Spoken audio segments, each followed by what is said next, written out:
গোফের ধরন প্রায় এক, দুজনই ধর্ষণ খুনে অভিযুক্ত, তাও খাস কলকাতায়। তবুও বিচার আলাদা। ১৯৯০ সালের হেতাল পারেখ ধর্ষণ হত্যাকাণ্ডে ধনঞ্জয় চট্টোপাধ্যায়ের ফাঁসির সাজা। প্রাণভিক্ষার আর্জি খারিজ করেছিলেন তৎকালীন রাষ্ট্রপতি APJ আব্দুল কালাম। ২০২৪ সাল আর্জি করে ধর্ষণ খুনে একমাত্র দোষী সাব্যস্ত হওয়া সঞ্জয় রায়কে মৃত্যুদণ্ড দিল না শিয়ালদহ আদালত। একা সঞ্জয় রায়ের পক্ষে এত বড় ঘটনা ঘটানো কি সম্ভব? এই প্রশ্ন একেবারেই ফেলে দেওয়া যাচ্ছে না। সঞ্জয়ের ঘটনায় বারবার উঠে আসছে ধনঞ্জয়ের নাম।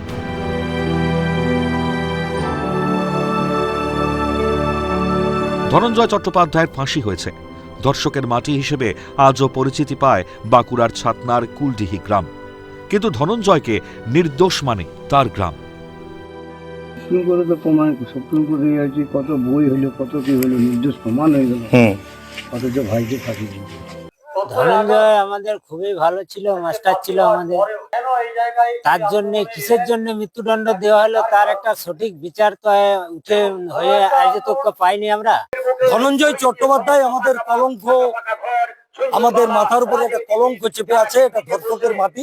ধনঞ্জয়ের মামলা রিওপেন করতে চাইছে তার গ্রামের বাসিন্দারা। এই নিয়ে তোড়জোড় শুরু করেছে আগেই। সঞ্জয়কে মৃত্যুদণ্ড না দেওয়ার সিদ্ধান্ত কি ধনঞ্জয় মামলা রিওপেন করতে সাহায্য করবে?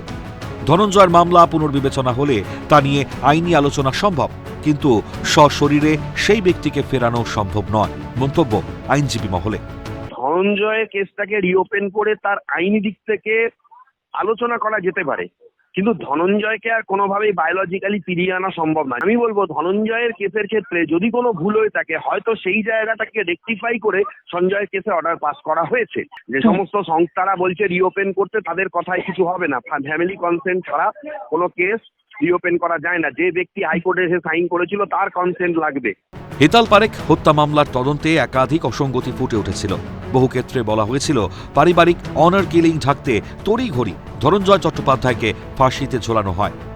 একাধিকবার নিজেকে নির্দোষ দাবি করার পর সঞ্জয় কি তবে সুযোগ পেল নিজের দাবি আইনি পথে প্রমাণ করার? মামলার পরবর্তী গতিপথ নজরে থাকবে। ক্যালকাটা নিউজ।